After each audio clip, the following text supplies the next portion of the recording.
اپنے فیلئرس کو دوسرے چیزوں پہ رکھ دیتے ہیں, وہی بلیم گیم کی politics. How do you see this historic unemployment rate in Pakistan, barrister Aamir Hassan? Thank you very much جی. دیکھیے ان امپلائمنٹ کی بہت سی ریزنز, ایک تو آپ کی اور بنیادی طور پہ وجہ تو معاشی پالیسیز ہی ہوتی ہیں.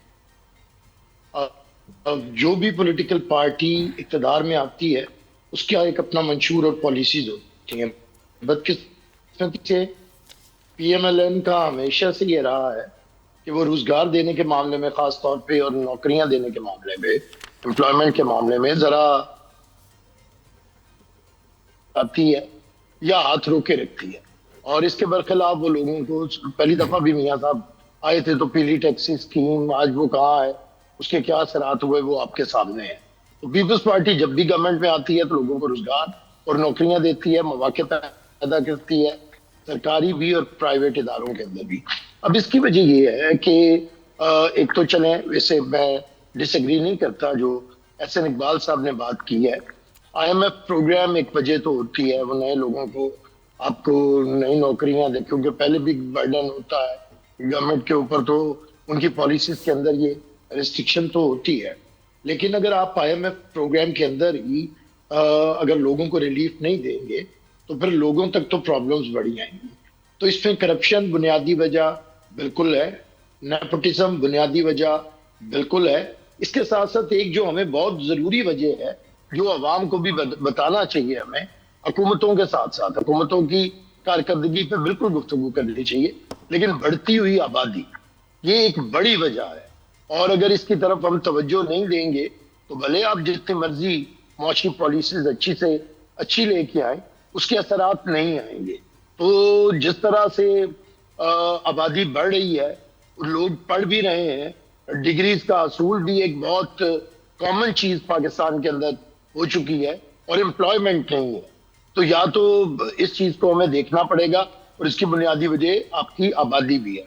اب بڑھتے ہیں ایک قدم آگے, جب تک پاکستان کے اندر ہم معاشی پالیسیز کے لیے, اکنامک پالیسیز کے لیے ایک کنسنسس نہیں بنائیں گے, تمام سیاسی جماعتیں, ہم نے یہ وعدہ بھی کیا تھا میثاق جمہوریت کے بعد کہ اب ہم میثاق معیشت کی طرف جائیں گے, ہمیں پارلیمنٹ کی سطح اوپر اسے بروئے کار لانا ہوگا. ہمیں دیکھنا ہوگا کہ ہماری ترجیح کیا ہونی چاہیے, عام آدمی یا اشرافیہ.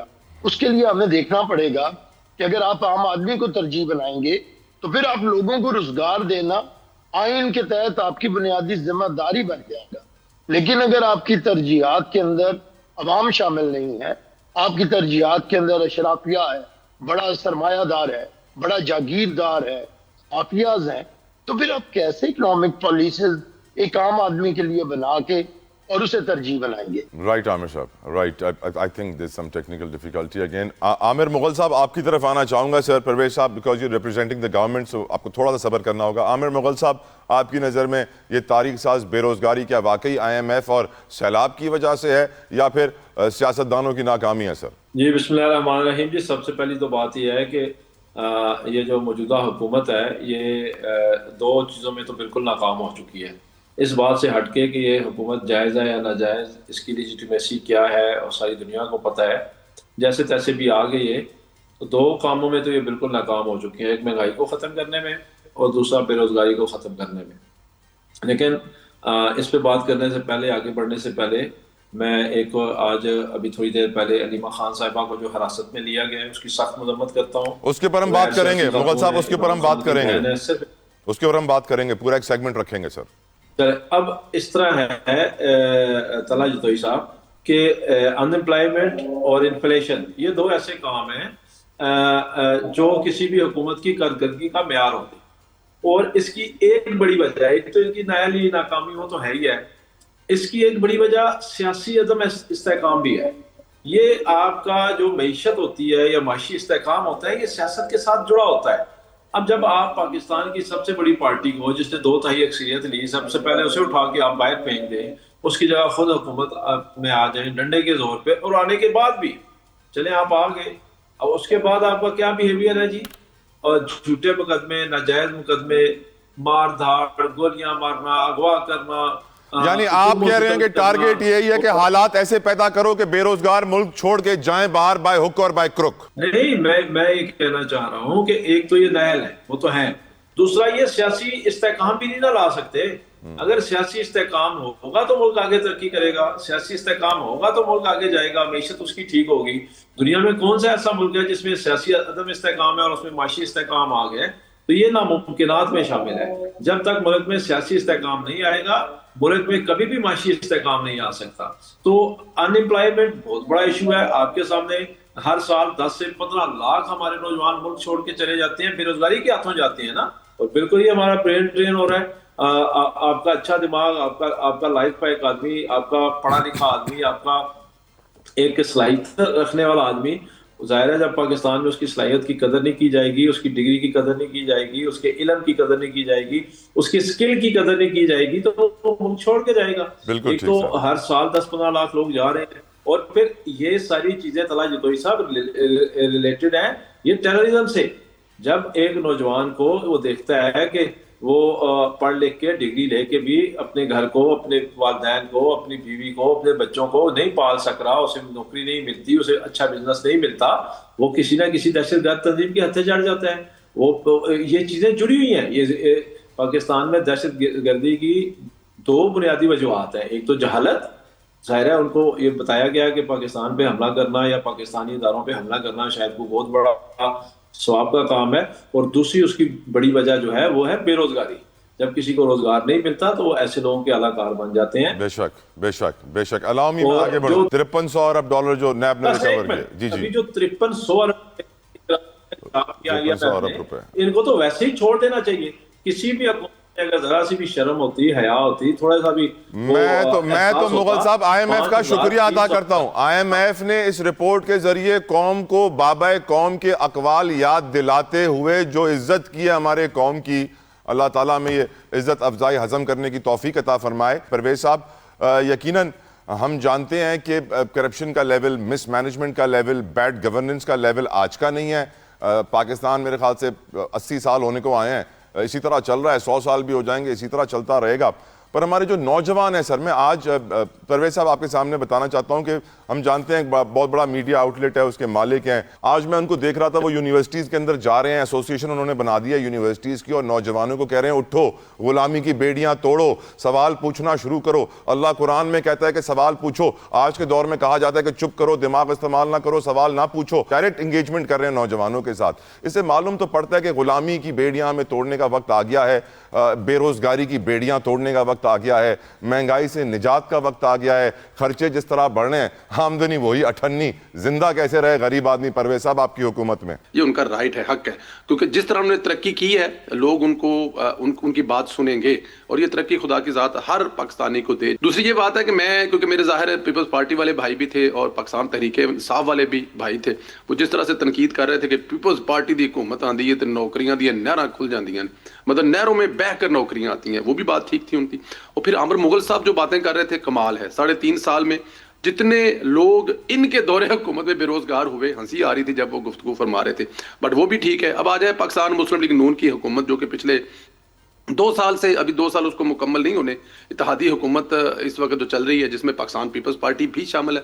ہماری تو خواہش تھی کہ پاکستان تحریک انصاف بھی اس میں آ جائے، تاکہ یہ جو ملک میں اس وقت مسائل ہیں، چاہے وہ کرپشن کے مسائل ہیں. اور ایک بات اور بھی رکھیں کہ کرپشن جو ہے، وہ کہا جاتا تھا کہ پاکستان پیپلز پارٹی کے دور حکومت میں پاکستان کی تاریخ میں سب سے زیادہ رہی ہے، وہ بھی پاکستان تحریک انصاف کی حکومت نے کرپشن کا بھی ریکارڈ توڑا تھا. آپ کو یاد ہوگا جو عالمی ادارے تھے ان کے جو فگر تھے عمران خان صاحب کے دور حکومت میں سب سے زیادہ تھے، اور نواز شریف صاحب کی حکومت میں وہ لیس پر تھے. یہ بھی ذرا یاد رہے، کیونکہ میرے دونوں بھائی جو ہیں وہ کافی اگریسو گفتگو کر رہے تھے.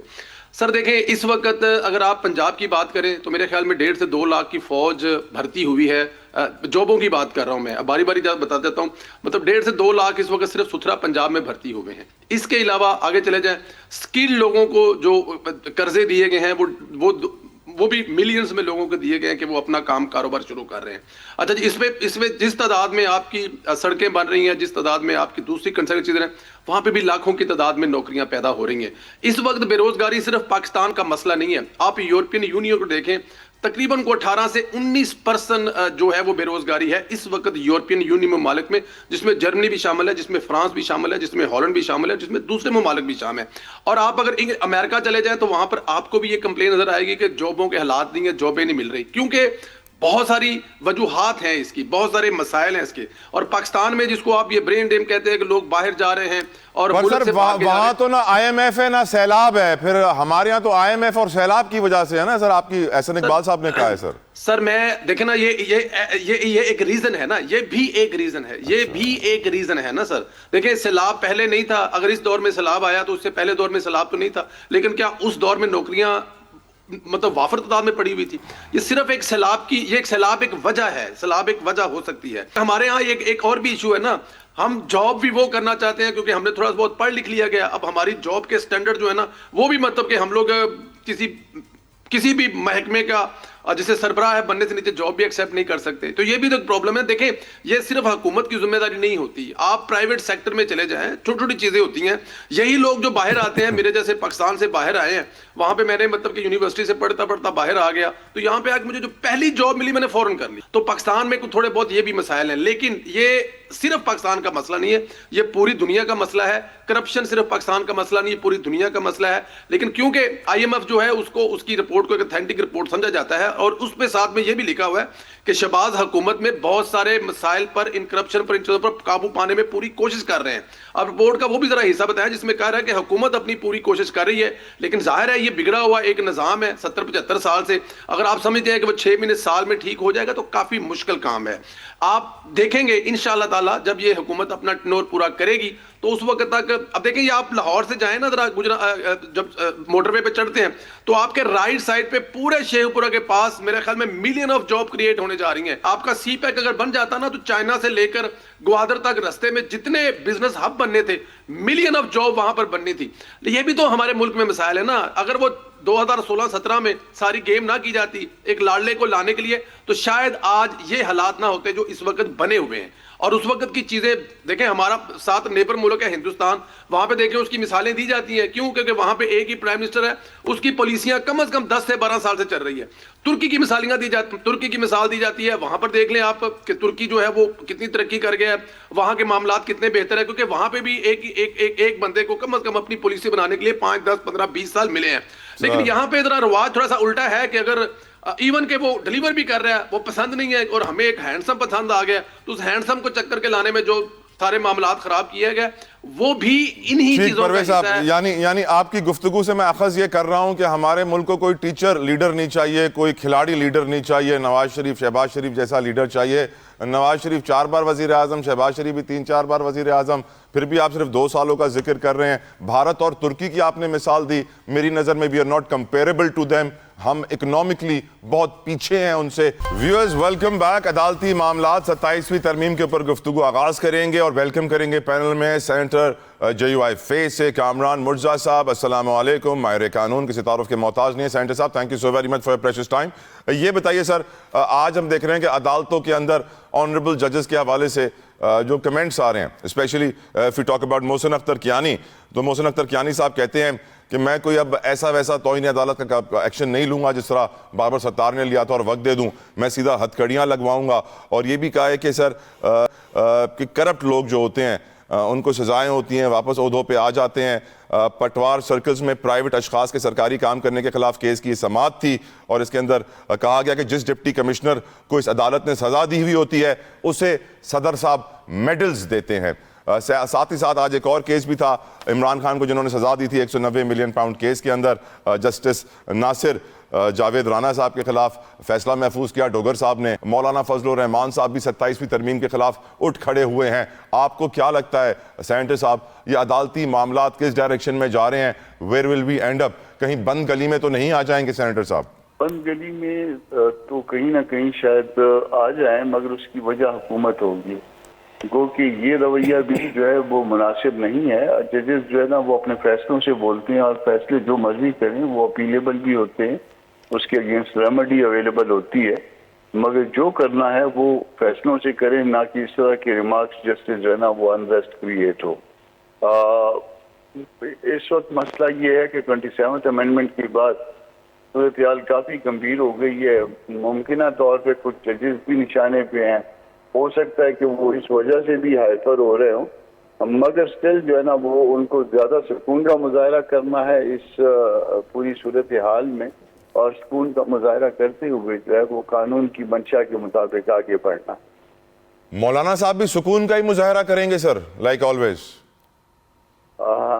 یہ لائک آلویز مولانا صاحب ہمیشہ سکون کا مظاہرہ کرتے ہیں, بڑے صبر سے کام لیتے ہیں, اس میں تو کوئی ڈاؤٹ نہیں نا سینیٹر صاحب. جی آپ کہہ رہے ہیں صبر سے ویسے کام لینا چاہیے, یا یہ نہیں پتا کہ آپ 27ویں ترمیم پہ وہ تعریف کر رہے ہیں یا تنقید کر رہے ہیں؟ نہیں سر, میں تعریف ہی کر رہا ہوں سر, تنقید نہیں کر رہا.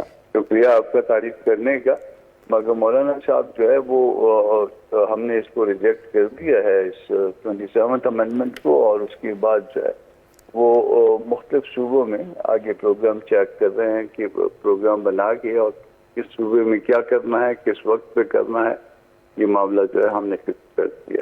سر پہلے تو ہم دیکھتے تھے مولانا صاحب کو منانے کی بہت کوششیں کی جاتی تھی, کیا اس وقت بھی کی جا رہی ہیں؟ میرے علم میں نہیں ہے ایسی کسی کوشش کی. اس کے بعد جو ہے اپنا Is it not surprising to you, senator صاحب؟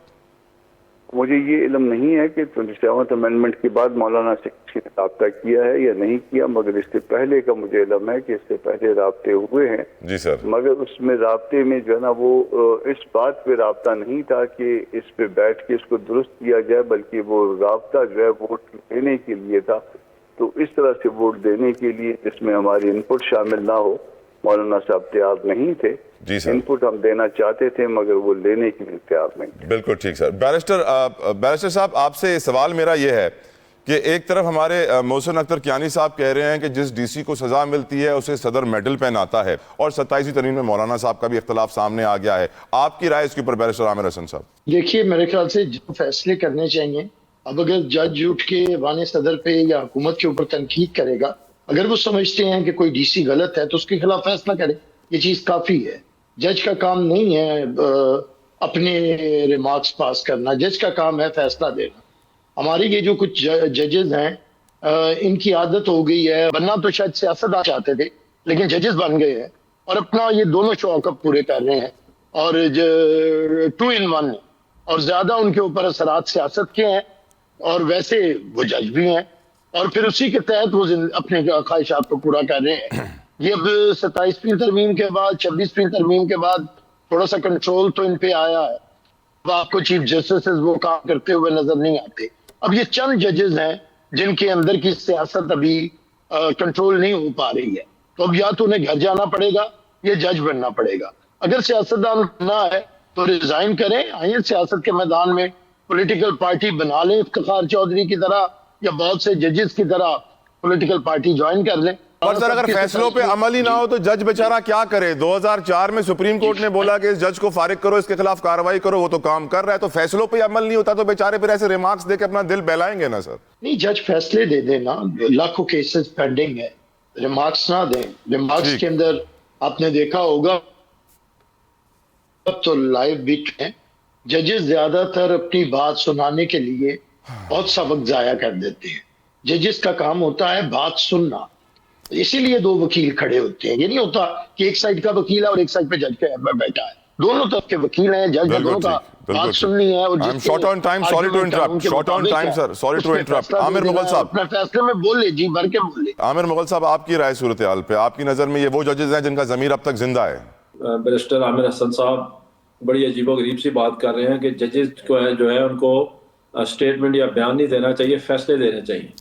آپ ججز کے فیصلوں کو مانتے کب ہیں بھائی جان؟ ججز نے, سپریم کورٹ کے ججز نے فیصلہ دیا, الیکشن کروائے آئین کے مطابق, 90 دن کے اندر آپ نے وہ فیصلہ موٹے سے بوٹ کی نوک پہ رکھا. سپریم کورٹ کے لارجر بینچ نے فیصلہ دیا کہ ریزرو سیٹیں تحریک انصاف کی ہیں, اس کو دی جائے.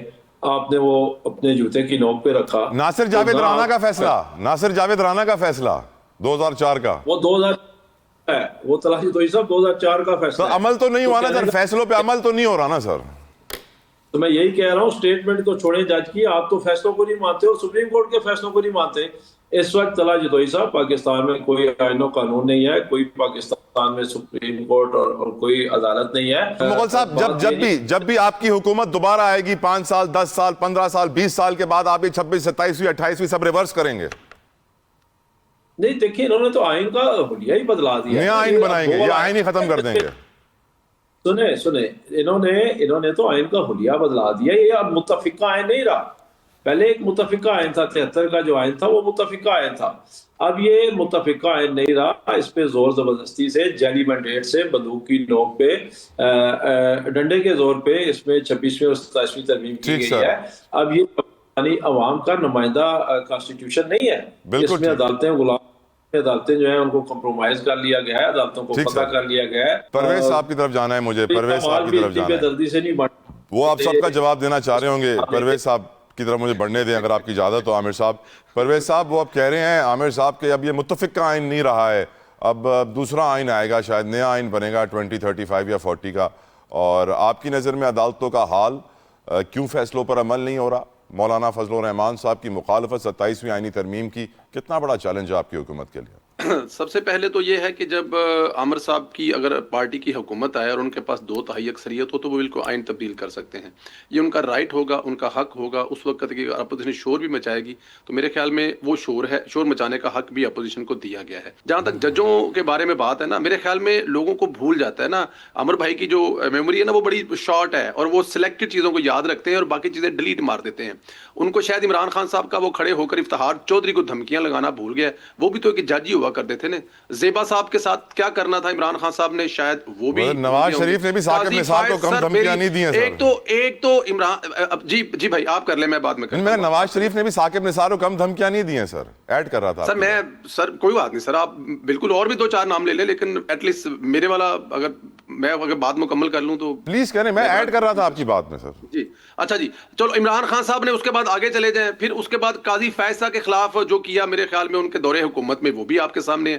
پھر اس کے بعد صدیقی صاحب کے ساتھ خاص طور پر جو ہوا وہ کون کروایا کرتا تھا؟ عامر بھائی مغل بتائیں کہ عمران خان نے کیا تھا یا پھر عمران خان کے اوپر جو بیٹھے تھے جن کے بارے میں آج کل ان کو بڑی شکایات ہیں, جو اب وہ ابے والی سیٹ پر نہیں بیٹھے, وہ کروایا کرتے تھے, وہ بھی بتا دیں. یہ وقت کی بات ہے. آج وہ تمام کردار ان کو برے لگ رہے ہیں جو کسی وقت میں بڑے اچھے ہوا کرتے تھے.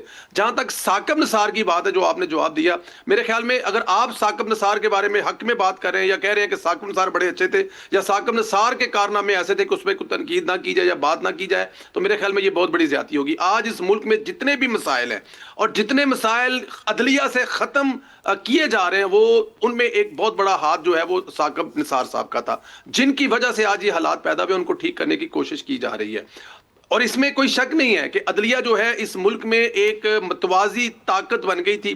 وہ بلکہ اگر کہا جائے نا کہ اسٹیبلشمنٹ سے بھی 2 ہاتھ اوپر چلی گئی تھی. آپ اپنا فیصلہ دیں, دنیا کے کسی ملک کی مثال دے دیں. آپ مجھے امریکہ, کینیڈا, انگلینڈ, کسی بھی ملک کی, ہندوستان کی مثال دے دیں, بنگلہ دیش کی مثال دے دیں کہ وہاں کی عدلیہ ملک چلا رہی ہے, وہاں کی عدلیہ کے ججوں کے ٹکروں کی ٹی ویوں پر بھرمار ہے اور اسی کو حرف آخر سمجھ جائے.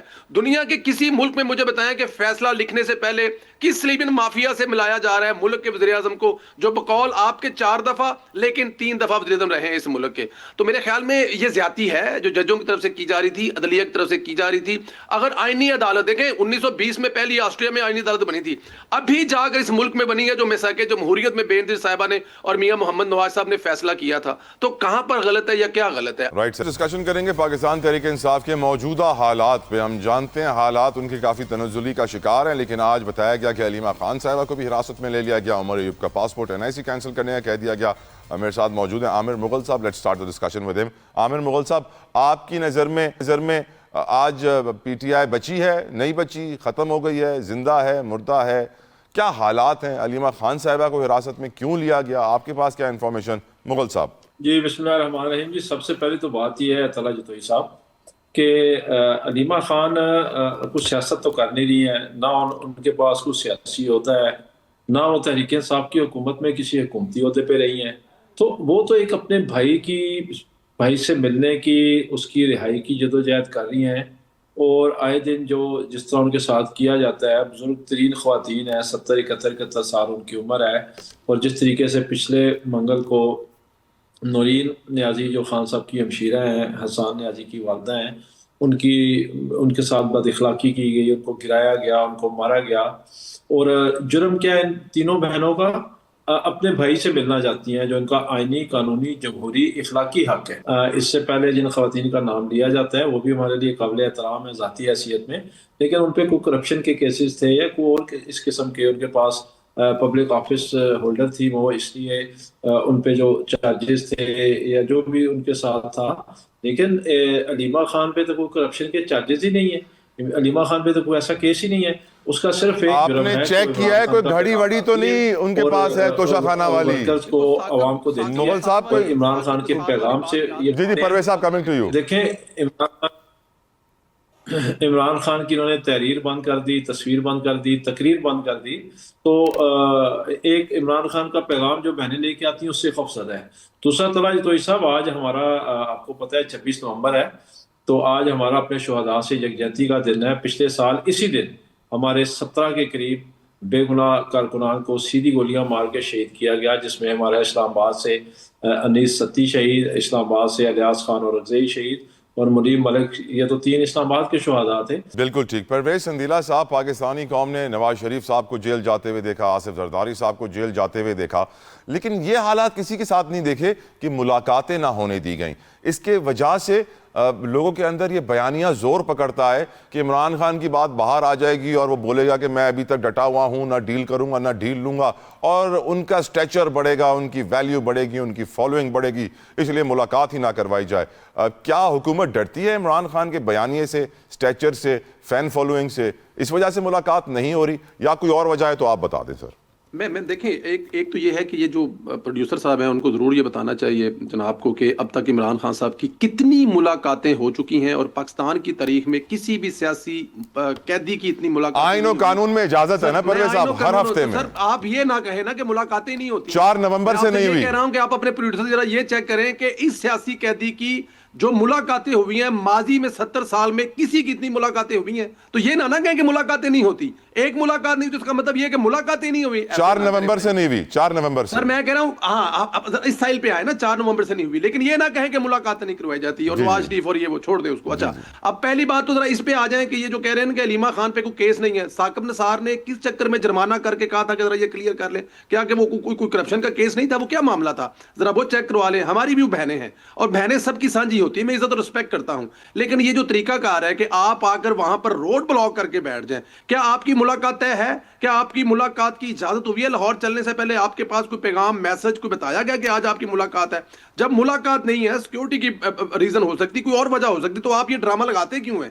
پھر آپ یہ دیکھیں کہ ان کی پوری پارٹی جو اسلام آباد میں بیٹھی ہے، عمر مغل صاحب اسلام آباد میں بیٹھے ہوئے، ان کے وزیر اعلیٰ جن کو اس کام کے لیے لایا گیا تھا کہ وہ آئیں گے، دیواریں گرا دیں گے، سیڑھیاں لگائیں گے، اندر چلے جائیں گے، عمران خان کو نکال لائیں گے، کیا وہ علیمہ خان کے پاس آ کر بیٹھے؟ میں نے ایک ٹویٹ کی تھی کہ پی ٹی آئی نے حملہ کر دیا، اس ٹویٹ کو بیس بنا کر پوری تحریک انصاف نے کہا اور جی پرویز سندیلہ نے ٹویٹ کر دیا تو وہاں پہ فالس آپریشن ہونا ہے تو وہاں پہ آپ نہ جائیں.